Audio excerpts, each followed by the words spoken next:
For years, people complained that the Oscars were too white, and then Will Smith hit Chris Rock because of a joke about Jada Pinkett Smith. And the problem, according to woke people, still too much whiteness.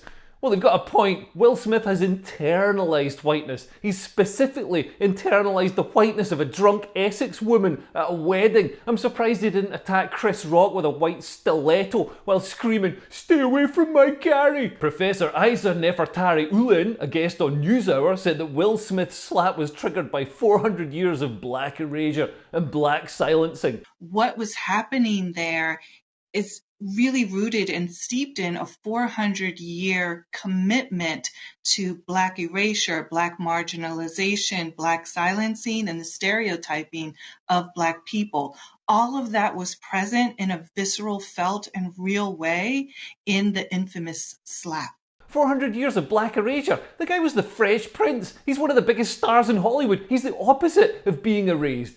Man, the way these people talk, visceral, felt, and real way. No, it wasn't. It was 400 years ago. That was 1622. That's like me blaming my expired car tax on the Jacobite rebellion. This woman is actually more demeaning and racist by removing all agency from Will Smith. He couldn't help but slap Chris Rock because of 400 years of white people. The Guardian had this article from Teo Barrow. White outrage about Will Smith's slap is rooted in anti-blackness. Is it? I thought people were outraged because a big bloke hit a smaller, older bloke just because he told a joke and it was on stage at the Oscars so everybody saw it. A lot of people aren't obsessed with race. If Vinnie Jones had walloped Billy Crystal, people would have also been outraged. In fact, wouldn't it have been more racist if white people weren't outraged? If everyone was just like, yeah, this is normal, it's what they do, I knew this would happen? That would have been racist. The article says, anyone who's been following these shows can see that Smith is being held up to much stricter standards than white men who have behaved just as badly or even worse in those settings. In 1973, John Wayne had to be restrained by 6 security guards when he tried to rush the stage and attack the Native American actor and activist Sachin Littlefeather. Why, just the other day, half a century ago, a man who was born in 1907, in the same year as the invention of the paper towel, before the First World War, when Wilhelm II was the German emperor and Nicholas II was the Tsar of Russia, this really recent and relevant attack, that wasn't actually an attack because he didn't get up on stage and do anything, shows how racist everything is because presumably John Wayne was applauded? John Wayne actually faced severe criticism for trying to get up on stage, so how is it different? Look, I wouldn't mind, but when the Guardian print articles that are so obviously biased and detached from reality, it makes people doubt Guardian reporting about things like Ukraine. If they're lying about culture, why wouldn't they also lie about the war? It feeds into conspiracy theory narratives. Tiffany Cross came up with this hot take on MSNBC. I'll try to put this in context for, our white fellow countrymen as best I can. And really, truly, Black America, there is a commonality amongst us all. And if we went to a white person's home and it was their family dinner and we were sitting there at the table and the mother hauled off and slapped the father, and everybody at that table has an opinion. You know, the sister is like, Mom, you always do this. And the brother is like, I can't believe you guys are doing this. And dad is like, you're terrible.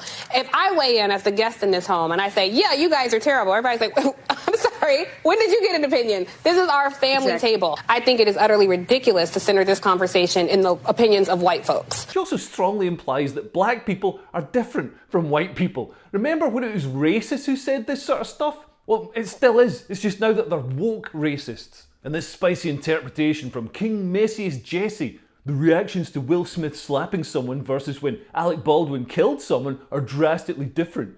Yeah, because one was an accident and the other one was deliberate. It's nothing to do with skin colour. Kimberly Nicole Foster said that no one has more carefully crafted their public image than Will Smith, and the whites turned him into a black brute overnight. Look, Chris Rock is nearly 60. He's much smaller than Will Smith. It's bullying. The only people making it about race are you. Yahoo published this nauseating apologism. As expected, the conversation that ensued online swirled with rhetoric rooted in racism.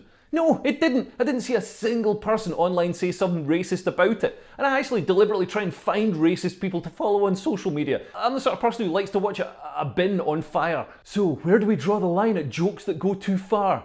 Is the answer that you're looking for public executions of comedians? As a comedian who gets on stage several times a week and tells joke that some wet wipes find offensive, I quite like the idea of comedians not having to put up with violence every time somebody hears something they don't like. Although, if Will Smith got on stage and slapped me like that, I'd send him flying with a few swings of my handbag. Is demeaning a black woman for her hair loss from an autoimmune disorder in front of a mostly white audience and the world watching not violent too? Violence, by definition, isn't limited to physical harm. Yes, it is. It's defined as the use of physical force to inflict injury. That is specifically what violence is, not hearty words. No, violence isn't always the answer, but in the actor's confrontation, he put his foot down. Enough is enough. So you're saying violence is the answer? Look, Will Smith wasn't unfairly treated because he's black. If anything, he was given pretty easy treatment. He got to collect his award and give a speech, and when security spoke to him and asked him to leave, he refused. I didn't know this was an option. All those times I got chucked out of nightclubs for vomiting in a flower pot, and apparently I could have just refused to leave. Why was that not an option for me? Lots of commentators excused Will Smith because he was protecting black women. This from actress Jamila Jamil. Will Smith said, "Not today. A man big enough to floor him slapped him softly enough that Chris barely moved because he made fun of his wife's alopecia on a world stage. Don't say #ProtectBlackWomen for 2 years and then condemn Will here." Excusing and condoning violence is an interesting strategy to protect black women from violence. Other wokists got caught out by their own hypocrisy. This person said that Chris Rock's joke was rooted in misogynoir. I think that's when a 40s detective approves of the patriarchy. Texturism. I have absolutely no idea what texturism is. And ableism. Degrading a black woman in a room full of her peers on live TV. The fact you all don't see this as violent is beyond me. But they previously said this about black commentator Candace Owens, and I'm not sure how much I can read out without getting arrested for hate speech. Why do we even give this cotton-picking, shucking, jiving, no Calvin, brittle hair Cantu using bigot and her... Well, you can read the rest. I'm not letting those words pass my lips. I like being a free man. White people popped up all over the internet to tell us about how they're not going to talk about it, they're just going to listen. Kate Mann said, "You know who you don't need to hear from about the Oscars incident? Me, a white woman." You're correct, Kate, so why am I hearing about it? James Fell said, "I deleted my post about the Oscars slap. Yes, I have opinions on it, but as a white guy, those opinions are not well informed on a lot of stuff regarding this incident. I realised I don't have any business publicly commenting on it, so I'm gonna shut the fuck up now." This isn't shutting up about it, James. You know we could have shut up about it without saying anything at all. You literally won't shut up about how you're shutting up about it. What you're doing is making it all about you by talking about it and not shutting up. Queen of Wands is a woman on social media who's gone 13 seconds without any attention. In this instance, I honestly don't know what to do, so I have decided to listen. Look, you noble white saviours, if you want to listen, you can just listen. You don't need to tell us that you're listening. In fact, telling us that you're listening takes up valuable time that you could have spent listening. The ultimate one was from body positive comedian Sophie Hagen.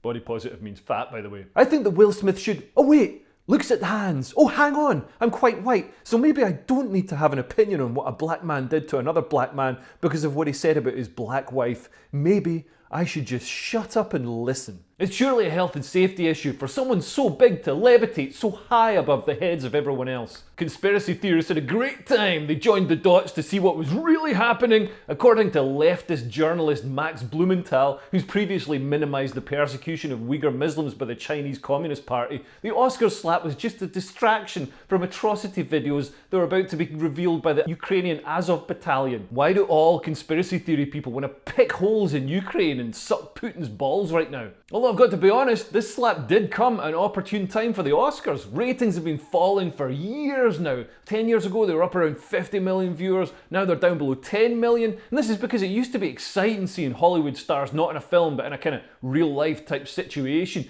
Now social media lets us see exactly what they're up to all the time. Some of them are even on OnlyFans, so you can see up their bumhole and see the specific technique they used on Harvey Weinstein's balls to get that big break in the first place. But who else was at fault for the slap apart from whiteness, texturism and the Illuminati? Well, comedians, of course. I think as a society we've outgrown the need for comedians. Everyone and their grandmother is funny. I've gotten way more laughs off of Twitter than watching a set by a comedian. Yeah, well, I'd like to see Twitter headline Portsmouth jonglers during Christmas party season. Chris Rock was well within his rights to crack that joke. When you're a Hollywood celebrity, you get fame, money, adulation, free stuff, but there are a couple of downsides. You have to lick someone's balls to get in, and people will make jokes about you. It's part of the yin and yang of celebrity. Getting roasted is an honour. I think we all know the reason Will Smith is actually touchy about his wife is because they have an open relationship, so she's getting nailed by other guys. That's got to corrode your psyche. If Will Smith really wants to stay happy, he shouldn't slap his wife's name out of Chris Rock's mouth. He should slap other guys' dicks out of his wife's mouth. Thanks for watching. If you want to see these videos as soon as they're live on YouTube, please like and subscribe. And if you want to see them in advance, consider becoming a Patreon for as little as, I think it's £3 a month. You can support me making these videos, you get early access to them, you get Patreon-only content, such as a Patreon-only podcast to do with a barrister, and it also makes you feel good, because I can buy sausages. So thanks for listening. I'll be Leo Kearse. Goodbye. Bye-bye. Bye.